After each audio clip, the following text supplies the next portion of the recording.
Thank you, Chair.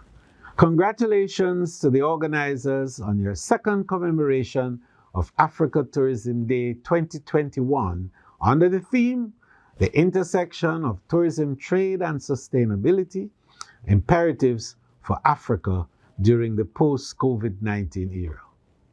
It is my signal honor to serve as a patron of the Africa Tourism Day and to deliver the keynote for today's celebration, zoning in on accelerating sustainable tourism policy formulation and implementation for climate mitigation and adaptation. Governments, more now than ever, are confronted by deeper and starker disruptions to economic growth and are armed with reducing resources. Climate change and environmental degradation exacerbates these risks and challenges as we advance towards 2030 and our targets for sustainable development. As stakeholders in tourism, we are acutely aware that without a healthy environment, there is no tourism. Without a thriving ecosystem, there are no beautiful beaches, stunning safaris, or fascinating forests.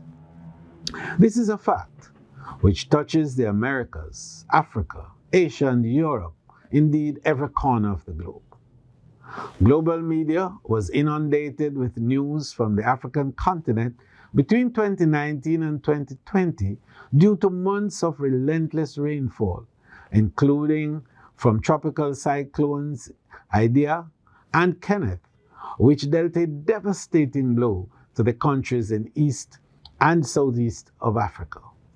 The bitter ironic reality is that even as some countries are faced with devastating floods, other countries in Africa are experiencing drought. According to the International Federation of Red Cross and Red Crescent Societies, these extreme weather events in Eastern Africa were attributed to the positive East Indian Ocean dipole, a climate system defined by the difference in sea surface temperatures between western and eastern areas of the ocean. Warmer Indian Ocean waters, marked by a positive dipole of 2 degrees Celsius in eastern Africa, resulted in high evaporation and moist air flowing inwards over the continent as rain. According to UN Office for the Coordination of Humanitarian Affairs, Latin America and the Caribbean is the second most disaster-prone region in the entire world, with over 152 million persons affected by 1,205 disasters over the reported period. Floods are the most common disaster in the region, with Brazil ranking among the top 15 countries in the world with the greatest population exposed to river flood risks. 25% of earthquakes with magnitude of 8 and over are recorded in South America, while the 2010 Haiti earthquake ranked among the top 10 deadliest earthquakes in human history. And 38 volcanic events affecting at least 3 million people were recorded. We also knew very well the impact of storms and hurricanes in the region.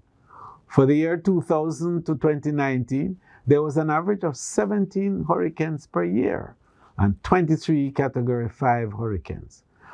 Jamaica may be 12,655 kilometers from Kenya. However, I am sure we all agree that any sustainable tourism policy should consider the mitigation of and adaptation to natural disaster as a priority. As Goal 17 of the 2030 Agenda for Sustainable Development highlights, a successful sustainable development agenda requires effective partnerships, including between governments. One way in which we can partner is through knowledge and experience sharing to learn from each other and respond more effectively to a common crisis. In this regard, I welcome this opportunity to share some efforts from Jamaica for sustainable tourism policy geared at climate change mitigation and adaptation. My Ministry of Tourism here in Jamaica has long been mainstreaming climate change adaptation and mitigation as well as disaster risk management strategies into our sustainable tourism planning and development policy formulations and operational plans.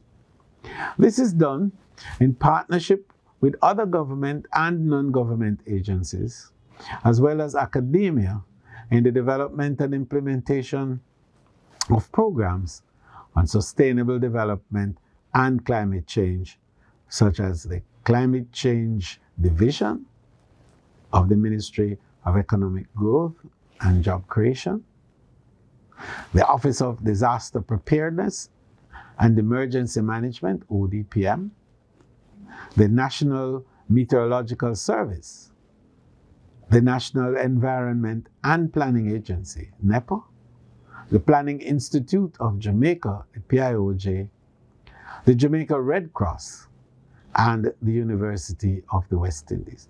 Quite a group. It is my pleasure then to share 5 initiatives for tourism sustainability and climate change adaptation as follows. 1, a blue ocean strategy. My ministry has been pursuing a development in the Blue Ocean Strategy Plan. This plan represents the strategic framework for tourism over the next 10 years and will be implemented in 3 phases. 1, bouncing back, reimagining, and building forward. Now, these plans seek to, 1, make the tourism sector more resilient to future shocks, whether they be human or natural in origin. B, to make the tourism environment sustainable according to what we call the triple bottom line effect of the planet, people, and profit. C, to offer visitors an unmatched value proposition based on innovative, diversified, and differentiated tourism products.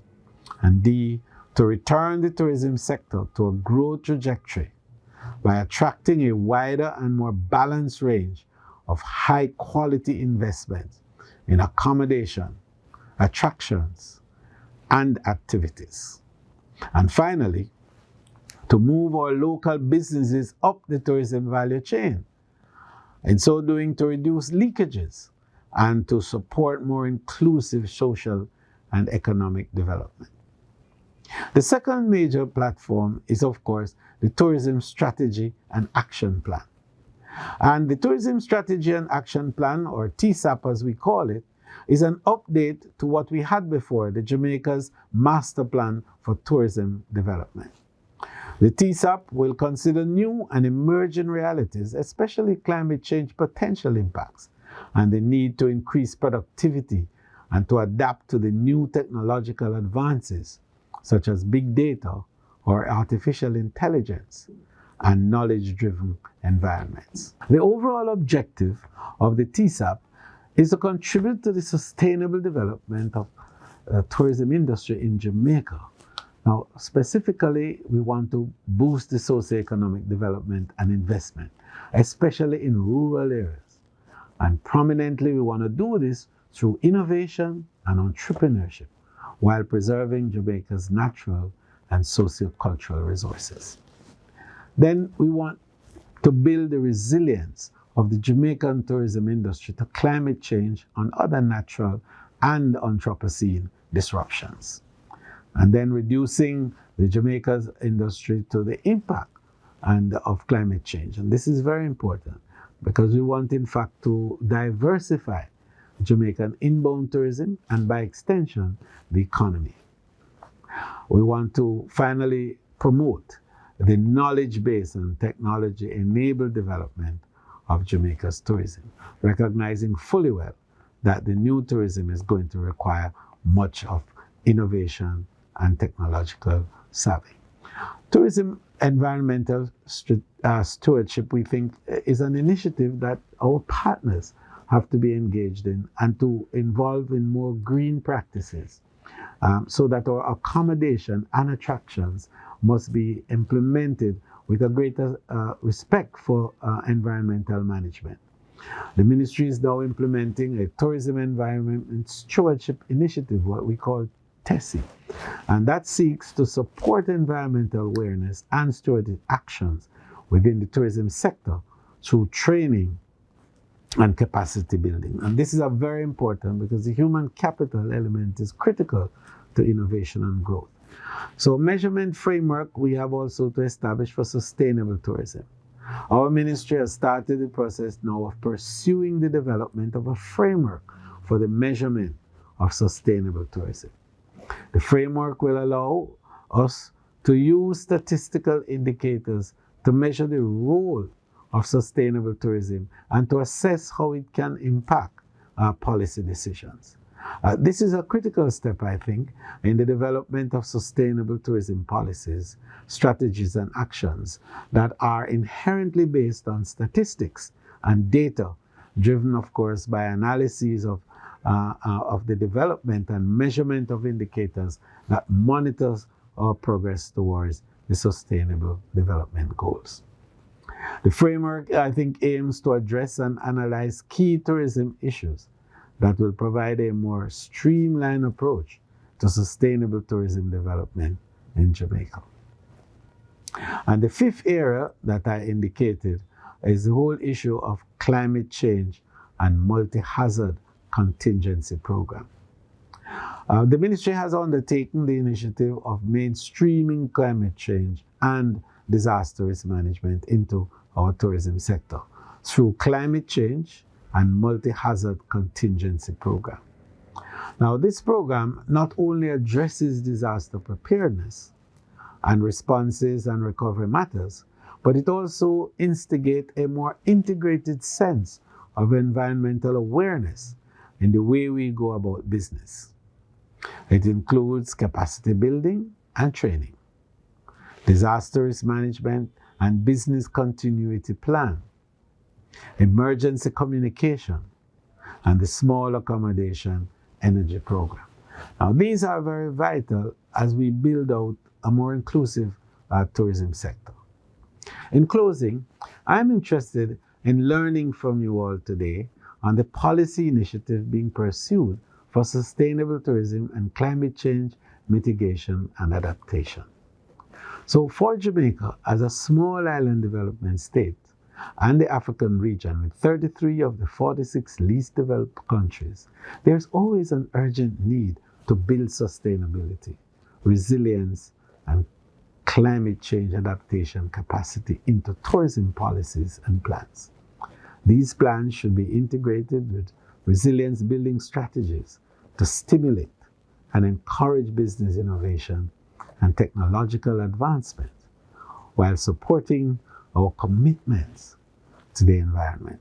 And this is a very important area. As agreed, I think, at the recently concluded 2021 UN Climate Change Conference, COP26, these interregional conversations, such as we're having now, can yield much fruit once we move our words into practical work. And I encourage you to continue with this best practice.